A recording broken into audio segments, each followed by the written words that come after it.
Your card gets declined at a gas station for a bag of ice and a bottle of water, and the cashier gives you that look. Not unkind, just tired, like she's seen it before. You step aside, embarrassed, and you check your phone out of habit more than hope. The numbers are already up. You almost don't look. Then you do. The first number on your ticket matches. You tell yourself it's nothing, because coincidences happen, because everyone who's ever checked a losing ticket has felt this exact flicker before it dies. Then the second number matches, then the third. Your hand goes still against the pump. Behind you, someone's car door slams. A radio is playing faintly from 2 lanes over. None of it reaches you anymore. By the 5th number, your chest has locked up in a way that has nothing to do with fear, even though it feels exactly like fear wearing a different coat. The 6th number lands. You don't gasp, you don't laugh, you don't turn to the stranger filling up beside you and say a single word. That's the part that surprises you most. Not the shock itself, but the silence underneath it, arriving instantly and without being asked for. You fold the ticket in half, then in half again, until it disappears into the inside pocket of your jacket, the one you never use for anything. Your hands do this on their own, like some older, more careful part of you already understands this ticket is not something to show anyone yet. Not your neighbor, not your brother, not the cashier 2 feet away ringing up cigarettes for the man in line behind you. You get in the car, and you don't start it right away. You sit there with both hands on the wheel, engine off, doing math you're too rattled to actually do. $800 million, the number that had been sitting on the lottery sign outside this same station for 3 weeks. The one you and a coworker had joked about over lukewarm coffee without ever really believing it applied to either of you. It wasn't a joke. It was you, standing in this exact spot 4 days ago, buying one ticket on a whim because you had a $5 bill and nothing better to do with it. You drive home on streets you've driven 1,000 times, and none of them look the same. Your porch light is on. Your partner's car is parked exactly where it always is. Nothing about the house has changed, and that's somehow the strangest part, that the whole world can shift underneath you and your own driveway doesn't notice. You sit outside for several minutes before going in. When you finally do, you kiss your partner hello like it's any other Tuesday, and you go looking, quietly, for what actually happens to a person the moment they win. What it costs, legally and otherwise, to make sure the world never finds out you did. The attorney's office sits on the 14th floor of a glass tower downtown. The receptionist doesn't ask why you're there, which tells you this isn't her first time seeing someone show up looking like you do. The lawyer, a calm, unhurried man named Marcus Reyes, shakes your hand once, sits you across a desk with nothing on it but a legal pad, and opens with the sentence you didn't know you needed to hear. First thing, don't sign the back of that ticket. You look down at it, still folded in your pocket where it's lived for 3 days, and realize you almost had. Signing it makes the win yours publicly, permanently, the moment anyone ever photographs it. He slides a blank claim form across the desk instead. Near the bottom, in print small enough you'd have missed it on your own, there's a single checkbox. Prize winner elects to remain anonymous. He explains the mechanics the way someone explains something they've walked 40 other people through. This state allows anonymity for wins above a certain threshold, which this clears without question, but the anonymity only holds if you also take the lump sum instead of the annuity. Annuity payments release your name publicly within 30 days, no exceptions. Lump sum and anonymity, or nothing. You ask what the cash option actually comes to. He turns his laptop around. The number on the billboard said 800 million. The number on his screen, next to cash value, says 391 million. Your stomach does something complicated, not disappointment exactly, more like the vertigo of watching a number lose more than half its size before you've spent a single cent of it. That's before taxes, he adds, in the tone of a doctor delivering news that's serious but survivable. What comes next isn't glamorous. A revocable trust, drafted within the week, under a name that isn't yours. He suggests something forgettable, something people would scroll past without a second thought, and you land on a name pulled from a creek near the house you grew up in. The trust claims the prize. The trust's name goes on any public record, if anyone ever bothers to dig. Yours doesn't. Who else knows, he asks. It isn't small talk. He needs the exact number. You think about it honestly. Your partner, eventually. You can't not tell them. Your parents, not yet, not until you understand what telling them turns into. Your coworker, never. You say 2 people, and he writes it down like it's a variable in an equation he's already solved 100 times, where every additional name is one more point of failure. He asks if you understand what you're actually agreeing to, not the paperwork, the shape of the next several years. No public reveal, no local news segment with an oversized check. No answering the door to relatives you haven't spoken to since a wedding you barely remember. Just a signature, a trust, and a life that looks from the outside exactly like it did last Tuesday. You sign where he points. The pen feels heavier than it should. Walking out of that building, you're not a lottery winner in any way the world can see. You're a person in a rumpled shirt taking the elevator down to a parking garage, holding a folder instead of a check, because the check, and everything it actually costs you to receive it, is still 2 signatures and one very large number away.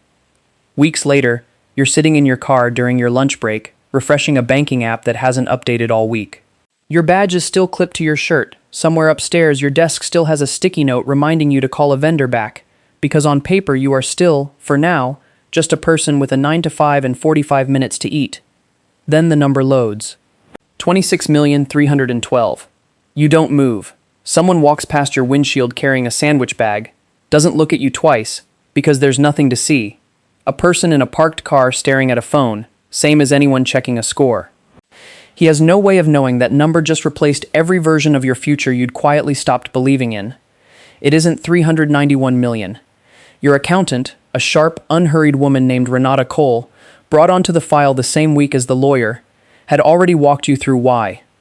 The instant the trust claims the prize, 24% gets withheld automatically for federal taxes. No negotiating, no waiting. On 391 million, that's nearly 94 million gone before you've bought a single thing. But Renata had also told you, in the same steady voice she probably uses for worse news with worse people, that 24% isn't the real number. It's just a deposit. A win this size pushes you straight into the top federal bracket, 37%, and the rest comes due when you file. She'd done the math out loud with a calculator, unbothered. 391 million at 37% is close to 145 million owed to the federal government, full stop, no matter how the timeline unfolds. There's a small mercy buried in it. Renata made sure you understood it as one. Your state charges no income tax at all on lottery winnings, one of only a handful that can say that. Had you bought that same ticket 2 states over, you'd be watching another 8 or 9% disappear on top of the federal hit. Instead, whatever the IRS doesn't take, you keep entirely. You sit with the final number a long moment, $246,330,000, sitting quietly in an account under a trust's name that traces back to a creek nobody but you remembers. It doesn't feel like winning. It feels like surviving something with your bank balance intact. Your lunch break ends in 90 seconds. You lock the phone, straighten your badge, and walk back inside like nothing happened. Because as far as the people in that office know, nothing did. You answer an email about a vendor. You reheat coffee that's gone cold. You get through the rest of the day exactly the way you got through yesterday. Except now you're doing arithmetic nobody else can see, working out what a person is supposed to do with $246 million when they can't tell a single coworker it exists. The first answer you land on isn't a house or a car. It's smaller than that, and stranger. A quiet boutique 2 hours from home, chosen specifically because it's far enough that nobody there will ever recognize you. A fine Swiss watch, paid for by wire transfer from an LLC the salesman has never heard of, registered to an address he'll never visit. It's the first physical proof any of this actually happened, and you don't wear it home. It stays in the glove box for a week, because a watch like that appearing on your wrist on a random Thursday is the kind of detail your partner would ask about, and you don't have an answer yet that doesn't involve the word trust. The handbag is different. That one you actually give away. You'd stood in a shop for 20 minutes deciding, the way people who've never spent this kind of money on purpose second-guess spending it on purpose. You tell your partner it's a bonus, a good quarter, a commission you'd been quietly saving toward. They believe you because there's no reason not to, and you watch them run a hand over the leather with a kind of joy that makes your chest hurt a little, because the story you just told is the first real lie you've said out loud since the gas station. The SUV comes next, registered to a second LLC, sitting in your garage like a secret you paid for in cash. You don't drive it to work. You don't drive it to see your parents. It stays parked, plates tied to a business entity with your name nowhere in its paperwork, driven maybe twice a month, always somewhere far from anyone who knows you. None of it, not the watch, not the bag, not the car under its cover, is the part that actually matters. That happens at 11 at night on a laptop at your kitchen table, after your partner's gone to bed. You've opened a brokerage account under the trust, and Renata walked you through the first move that afternoon in the same unhurried voice she uses for everything. A large portion of the fortune, parked into a low-cost, broad-market index fund. The same boring instrument every real financial advisor recommends and almost nobody actually buys. You stare at the confirmation screen for a long moment. There's no wrapping paper, no salesman nodding approvingly, just a number moving from one account to another, quietly buying a tiny slice of hundreds of companies you'll never think about again. It's the least exciting purchase you've made all month, and somehow the only one that doesn't need an explanation, the only one your partner could see on a shared statement and not ask a single question about, because to anyone glancing at it, it just looks like saving. Everything else you own now has a story attached to it. That one doesn't need one. And it's the gap between the things you have to explain and the one thing you don't that starts, without you noticing yet, to feel exactly like standing on a fault line. Your partner almost finds out on an ordinary afternoon. Their laptop is open on the counter, and they're just trying to log into a shared travel account to book a flight for the holidays. Your email autofills on the wrong tab, a leftover habit from a browser you never bothered to clean up, and an invoice loads instead of a boarding pass. A private charter flight. $41,000. You're still holding the mail when you see their face change. What is this? They say, and it isn't really a question. It's the sound of someone doing math they don't want the answer to. You set the mail down slowly, the way you'd set down something that might go off. For one full second, you run through every version of a lie that might survive this. A coworker's account, a billing mistake, a scam email, and every single one collapses before you can say it, because they're already scrolling, and there's another charge under it, and another, going back months. Sit down, you say instead, and your voice comes out steadier than you feel. You don't tell them everything, not the number, not yet. You tell them the smallest true thing you can manage, that you won something, that you've been figuring out how to handle it carefully, that you were scared telling them would change something between you before you'd even worked out how to hold it yourself. They don't say anything for a long moment. Then, how long? 7 months. You watch that number land on them, the way the withholding number landed on you in that parking lot. Not disbelief exactly, something heavier. The specific ache of realizing the person across the table has been carrying something enormous alone, on purpose, choosing every single day not to hand you any of it. You'd told yourself the silence was protecting them. Sitting across from them now, it just looks like distance dressed up as care. Eventually they ask the number, and you tell them all of it. The $800 million on the sign, the $391 million in cash, the $246 million that's actually yours once the government took its share. They don't react to the size of it the way you expected. They react to the 7 months.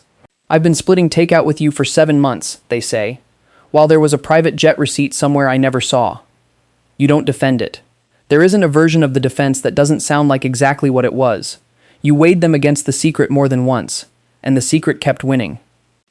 What happens next isn't a scene from a movie. Nobody raises their voice. They go to bed early. You sit alone at the same kitchen table where the index fund confirmation once felt like the safest thing you owned, and you finally understand what the attorney meant that day in his office, when he said every name you told was a point of failure.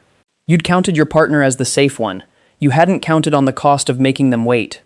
A year later, you're standing in a half-finished house on a quiet stretch of shoreline, bought through an LLC, off the market before it ever reached a listing site. Your partner is walking the frame of what will be the kitchen, running a hand along a stud wall, and for the first time since that afternoon with the laptop, they look like they're imagining a life instead of interrogating one. You didn't buy this place because you wanted anyone to see it. You bought it because from the water side there's no road close enough, no neighbor near enough to ask questions. Privacy priced directly into the geography, which is its own kind of financial decision nobody puts in a brochure. Renata had walked you through the rest of it the month before, unhurried as always. The fortune isn't just sitting in index funds anymore. A portion went into something duller and sturdier, a stake in a small chain of storage facilities outside the city, the kind of asset that never makes headlines, never needs a website, just collects steady income month after month regardless of what the market is doing that week. And a smaller piece went into a fund that gives quietly, under the trust name, to a scholarship program near where you grew up, and a housing initiative for veterans 2 counties over. None of it has your name on it. None of it ever will, unless someday you decide it should. Your parents still don't know, neither does your old coworker, still 2 cubicles down from where your desk used to be before you finally gave notice, with a reason vague enough not to raise anything. You still buy gas out of habit sometimes, though never at that station. Not since the night the numbers matched. What you've built is real. The trust holds it. The storage income generates it. The index funds compound it quietly in the background. and the house on the water will be finished by spring. On paper, it's exactly the outcome the attorney promised in that glass office over a year ago. Protected, anonymous, growing. What it costs is something no spreadsheet tracks. It's the version of you that used to tell your partner everything, even the boring parts of a Tuesday, now filtering half of every sentence before it leaves your mouth. It's watching your parents worry over a bill you could erase in a single phone call, and saying nothing, because saying something means saying everything. You stand in the unfinished kitchen while your partner talks about paint colors, and you realize the fortune isn't the hard part anymore. The hard part is smaller than that, and it doesn't have a dollar figure attached to it. It's the moment, still somewhere ahead of you, when someone you love asks a simple question, and you'll have to decide, one more time, whether the truth is worth what it costs to say out loud.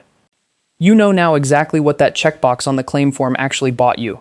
Not the watch, not the house on the water, the silence itself, chosen on purpose, over and over, every time someone asks what's new. The fortune sits exactly where you built it, quiet, untouchable. What doesn't sit quite as easily is the version of you that used to answer a simple question without editing it first. Notice it this week, the small moment where you almost say something true and trim it down instead. That's not paranoia, that's the actual price, the one no attorney ever quotes you.